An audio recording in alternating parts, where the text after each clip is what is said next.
Hello everyone, today we'll be doing the chapter Gaseous State of Physical Chemistry of B.Sc 1. Among the three states of matter, the gaseous state is the simplest one.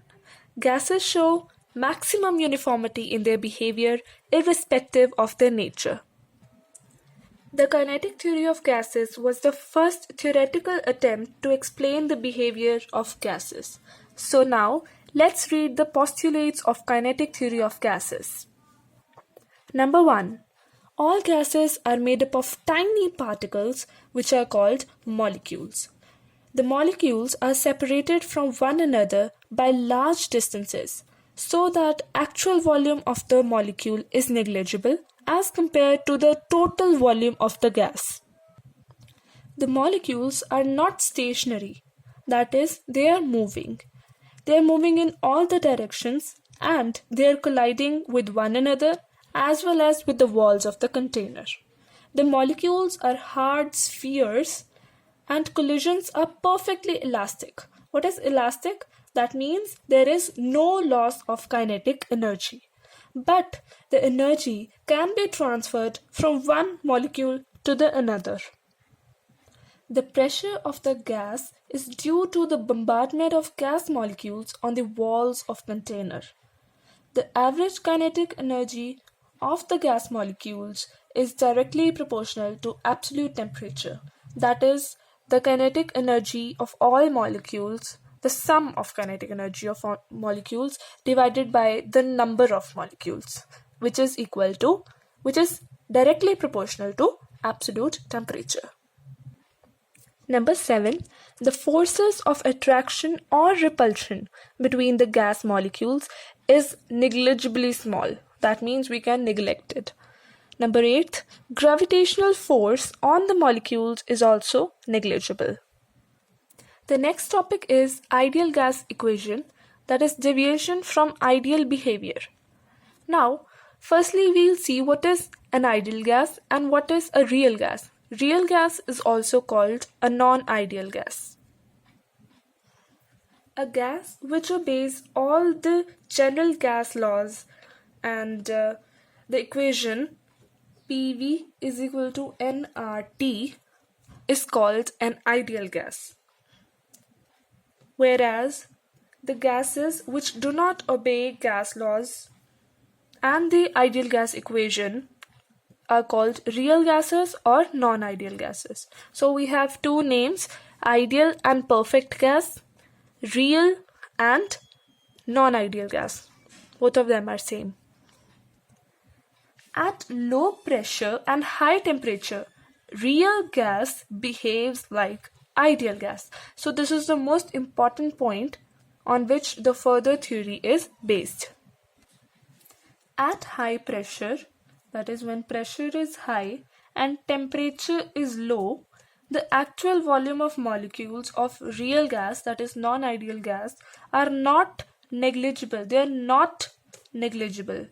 This is because under these conditions, that is pressure is high and temperature is low, the total volume of the gas is small. The total volume. Therefore, it exerts attractive force on one another. So, the actual volume of the molecule is not negligible and there are attractive forces between the molecules. Now the ideal gas equation is PV is equal to nRT. We'll do the deviation from the ideal gas equation. For this, we have to do two corrections. First is volume correction and the second is pressure correction. Firstly, let's see what is volume correction. As we have read earlier that the volume occupied by the molecules is not negligible in comparison to the total volume. This means that the molecules are not free to move in entire volume V. Thus, the free volume available to the gas molecules is less than the observed volume. As a result, the ideal volume available to the gas molecules or the ideal volume of a gas is smaller than the observed volume V. Hence, some correction term has to be subtracted from the observed volume to get the ideal volume. So we will subtract something from the volume to get the corrected volume. For 1 mole of gas, the effective volume is B. Therefore, for n moles of gas, the effective volume will be NB.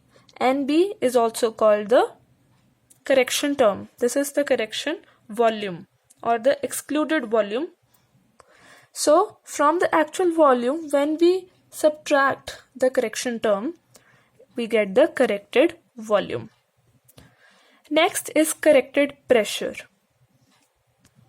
Now, the pressure of the gas is due to the force with which the gas molecules collide with the walls of the container as well as with each other. As there are some intermolecular forces of attraction which exist between the molecules of real gases at low temperatures and high pressure, therefore the molecules striking the walls experience an inward pull. As you can see, this molecule which is colliding with the wall is experiencing an inward pull due to surrounding gas molecules. Consider a molecule in the middle, this one. The molecule experiences a uniform attraction by the neighboring molecules. The attractive forces cancel out each other and there is no net pull exerted on such molecule. So this one cancels with this one cancels with this, and this cancels with this. So net force on the molecule, the net pull on the molecule is 0. On the other hand, when the molecule is going to strike the wall this way, it experiences a backward drag. These molecules pull this one molecule. That means this molecule experiences a backward drag due to inward pull of the neighboring molecules as shown in this figure. As a result, the molecule strikes the wall with a lesser pressure, that is Pi. Thus, in order to calculate ideal pressure, this pressure, some correction term should be added to the observed pressure P. So we need to add some pressure to correct the total pressure. We are going to add this term and the whole will be called corrected pressure. The inward pull on the molecules is directly proportional to the number of molecules per unit volume in the bulk of the gas and number of molecules striking the wall per unit area at any time. So the corrected pressure is P plus A n square upon V square. We get the term n square upon V square. So pressure is directly proportional to this and A is constant of proportionality. So we get pressure is this. So the net pressure, the corrected pressure is P plus A n square upon V square. Now we put these two values in equation number 1. That is P plus A n square upon V square. V is equal to V minus NB is equal to nRT. So now let's see the physical significance of these constants A and B. A gives the strength of van der Waals forces between the molecules of a gas. Greater the magnitude of A, stronger are the van der Waals forces. And the next one is B. B gives the effective volume occupied by the molecules. Now let's see the units of A and B. P is equal to A n square upon V square. So from here A is equal to P V square upon n square. P is pressure, atmosphere. P is volume, liter. N is moles, so mole. And we put all the powers. So we get atmosphere liter square per mole square. And for V is equal to NB, we get B is equal to V upon N. So this will be liter per mole.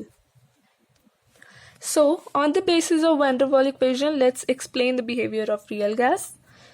P plus A n square upon V square into V minus NB is equal to nRT. We have just reduced this equation. Now, first, let's do it at extremely low pressure, when the pressure is low.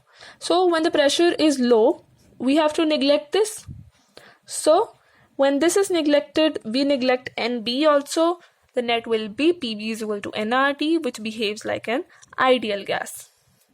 At moderate pressure, P plus AN square upon V square remains same, and we reduce volume from V minus NB to V, that is nRT.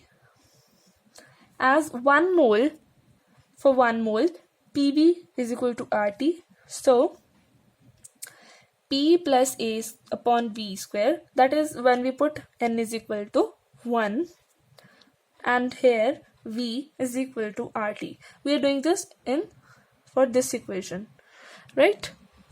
P plus A upon V square into V is equal to, we put the value of RT from here, that is PI VI. So we get P into V is equal to PI VI, and this term goes to right side and becomes minus A upon V. At high pressure, P into V minus B is equal to RT, or P into V minus B is equal to PI VI. Again, we put this term here, or we can say that PV, we multiply it with a bracket, PV is equal to PI VI, and this term goes to right side and become positive, that is P into B. Now here we get the exponential exceptional behavior of hydrogen and helium. At low pressures, A upon B square is neglected because the volume is very less for helium and hydrogen. So P into V minus B is equal to PI VI. So PV is equal to this term, PB goes to right side and become positive, plus PI VI. So when PV increases, PB also increases. Next is compressibility factor. It is defined as the ratio of observed PV value and ideal PV value. That is, Z is equal to observed PV value upon ideal PV value. So let's see the graph. This is the point when compressibility factor is equal to 1. That is, observed PV value is equal to ideal PV value. Here Z is greater than 1 and here Z is less than 1, and this is for an ideal gas. Now let's see the critical phenomena and critical constants. The first is critical temperature, denoted by Tc.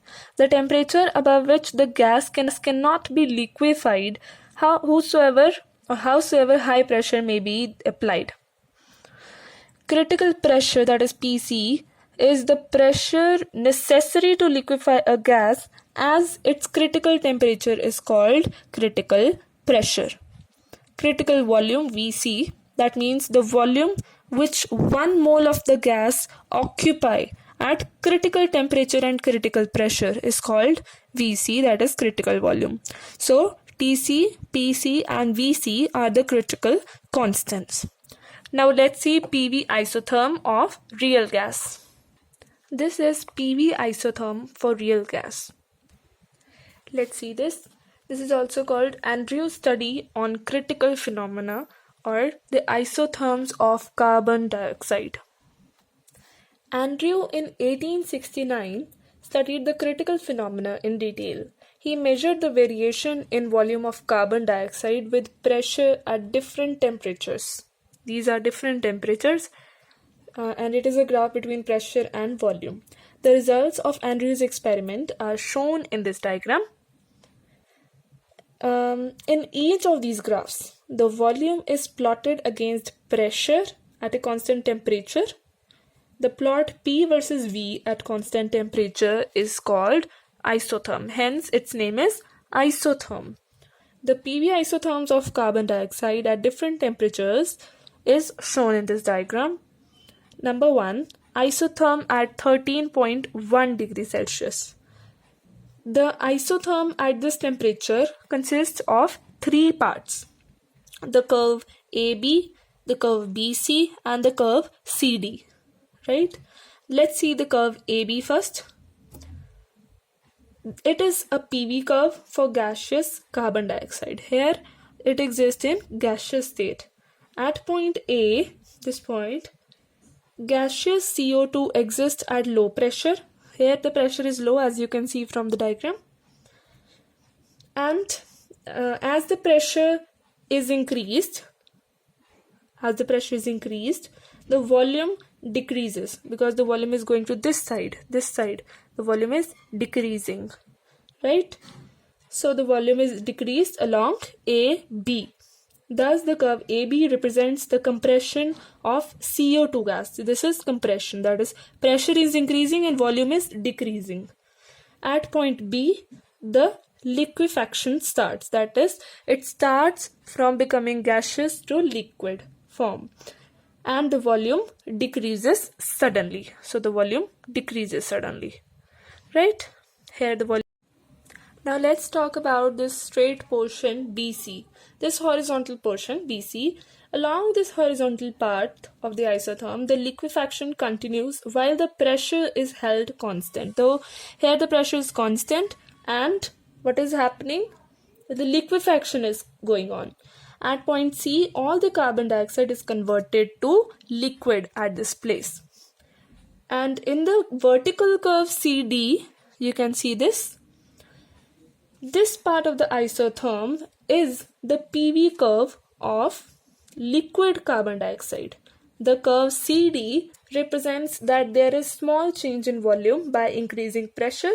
So the volume is having a small change, but the pressure is increasing too much, right? This is almost vertical, since the liquid is not compressible.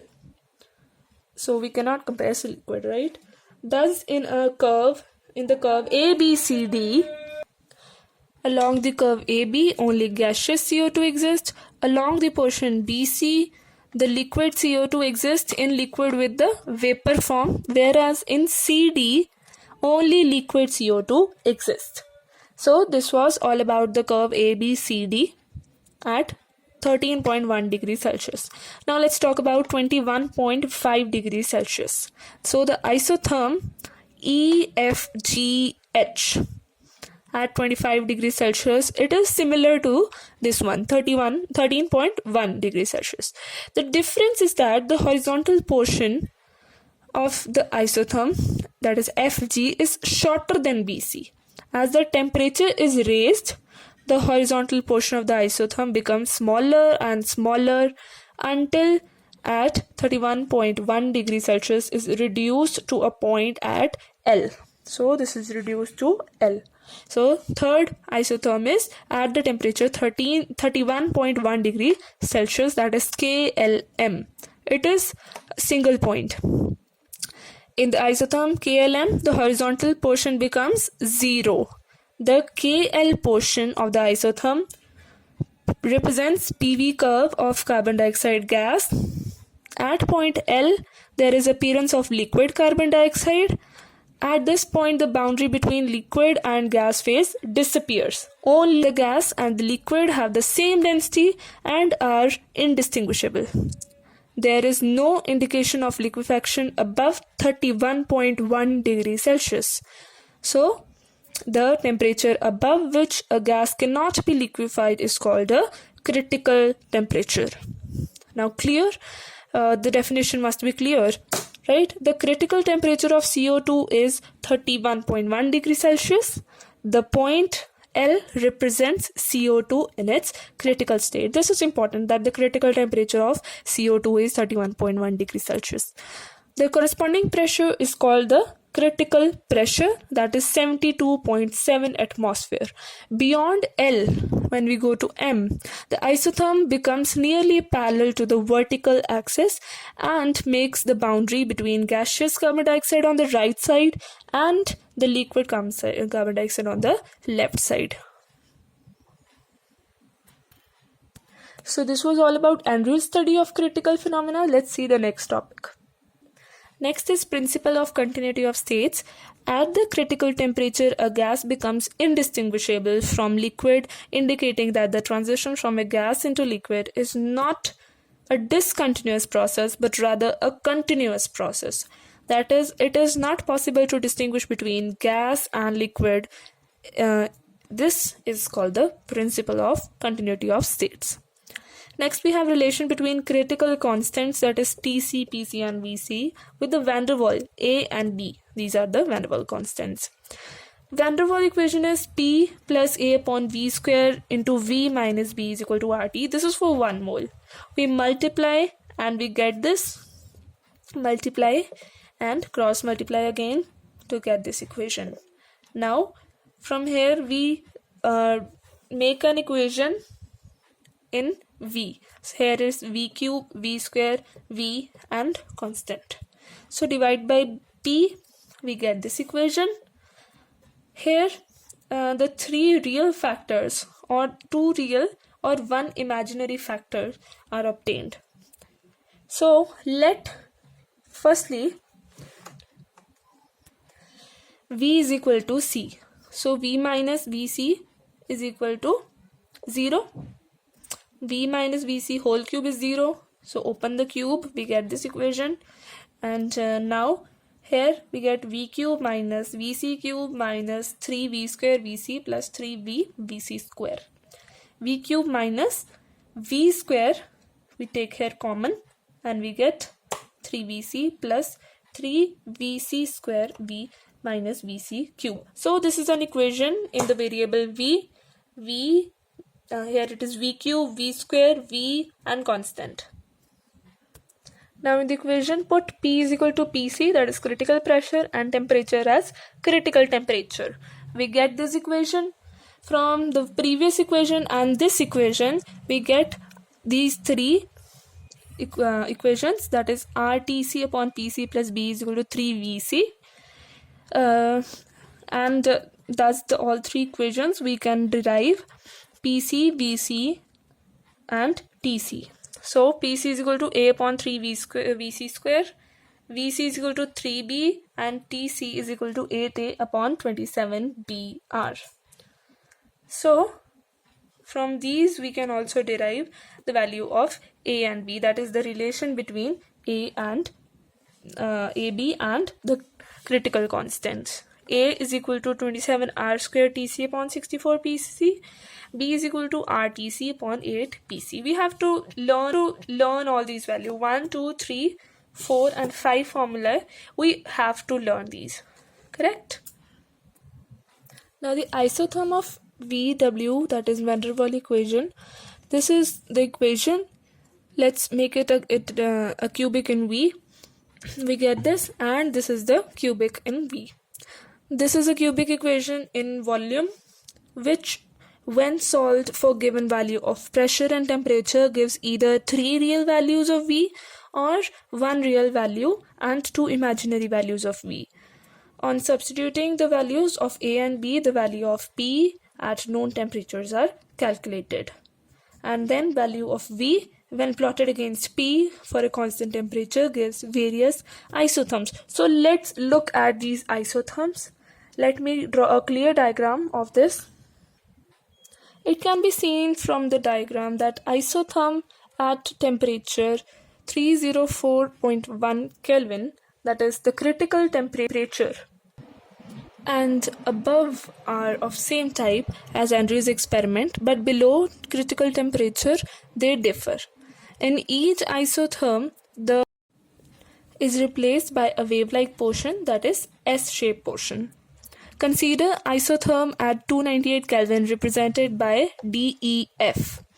Predicted by van der Waals equations, it gives 3 values of V corresponding to DE and F. As the temperature rises, the wave-like portion becomes smaller and smaller. 3 possible values of V for a given P becomes closer and closer, and at critical temperature, the 3 values of V are identical.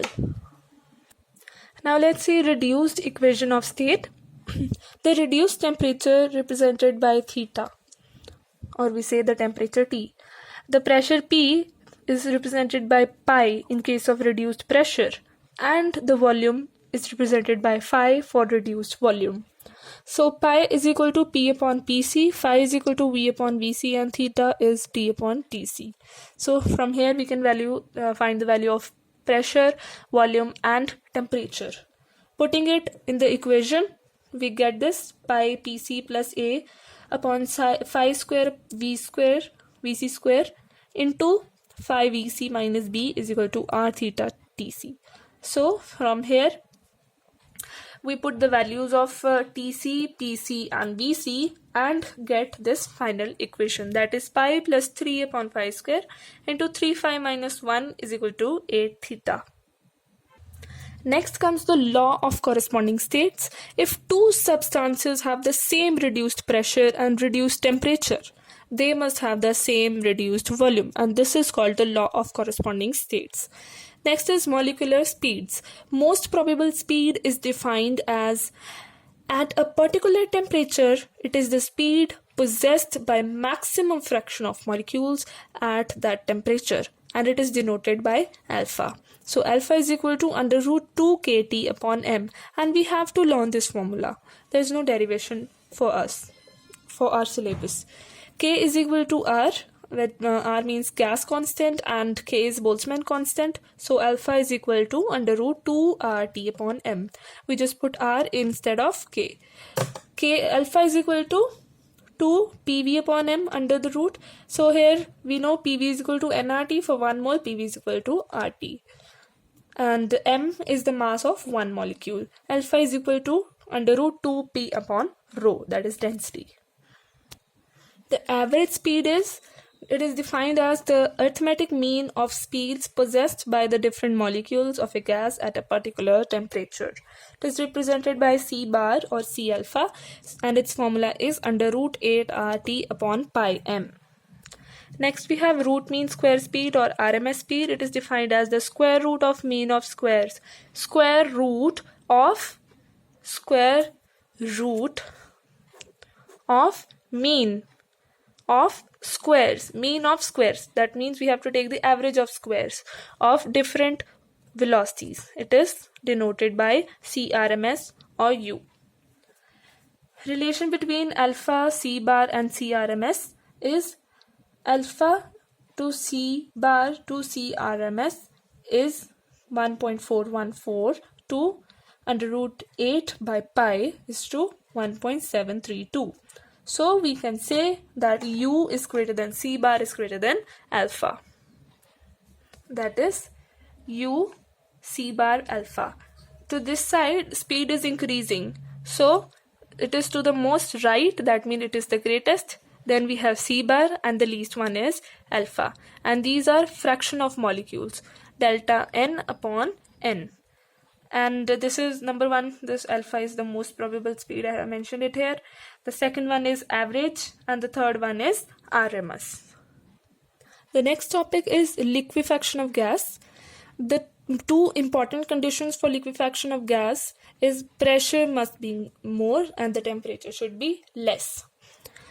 So the first is Lenz's process, and this Lenz's process is based on Joule-Thomson effect. So we will see this diagram and read Joule-Thomson effect and we will understand Lenz's process. When a cold compressed gas allowed to expand through a small orifice from high pressure to low pressure, it expands the temperature. It expands, the temperature falls. This phenomenon is called Joule-Thomson effect. And the two exceptions are hydrogen and helium. Now, when inversion temperature increases, heating and expansion takes place. Gases like hydrogen and helium on expansion at ordinary temperature resulting in the rise of temperature. It results in the rise of temperature instead of cooling. This is due to the fact that for every gas there is a particular temperature called inversion temperature, below which a gas show cooling, and on expansion, while above this temperature it show rise in temperature with expansion.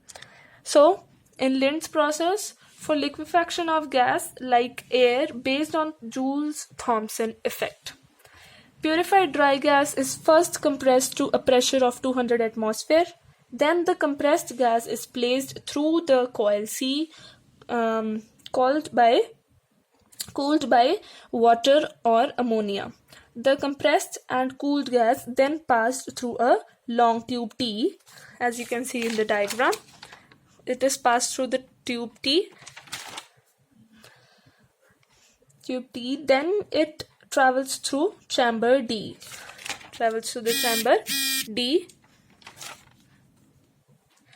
The control valve V adjusted from outside. The gas gets cooled and made to pass back to the compressor over the incoming gas. The incoming gas further cooled before expansion inside the chamber. On repeating the cycle several times, the temperature of expanding gas goes sufficiently down and a part of it condenses. That is, it changes from gas to liquid. The liquid collects at the bottom of chamber from where it is drawn off. The whole arrangement is insulated. Alright? So the water is collected here. The next topic is Maxwell distribution of speeds. You can see these diagrams. The formula for it is dNc upon n, which is equal to 4 pi m upon 2 pi rt whole raised to power 3 by 2 exponential minus mc square upon 2 rt into c square dc. So here 1 upon n dNc upon dc is the pressure. So pressure will be this, which is divided by n. Here Nc is the number of molecules with speed c and c plus dc. M is molecular mass of gas. N denotes the total number of molecules. T is temperature. R is gas constant. Now let's see the effect of temperature on Maxwell distribution of speeds. The peak of the curve shifts forward. Second peak of curve shifts downward and flattened. Further, with increase of temperature, the value of most probable speed increases and the fraction of molecules decreases with increase in temperature. So we have shown all this in this graph. So here pressure is increasing and c is velocity. Velocities are increasing. So as the velocity increases, temperature decreases. The temperature increases, pressure decreases. Alright, let me write it here. Velocity increases, temperature increases, pressure decreases. As you can see, T3 is the highest temperature, then T2, and then T1 is the lowest. So this is the graph for Maxwell distribution of speeds varying with temperature. Next we have molecular collisions and collision properties. Number 1, collision diameter. It is denoted by sigma. The closest distance of approach between the centers of two molecules participating in the collision is called collision diameter. This is one molecule, this is the other, and these are the centers. So the distance between their center is called sigma, that is collision diameter. Collision number, Nc, is the number of collisions which a molecule makes with other molecule in 1 second. It is represented by under root 2 pi sigma square c bar n.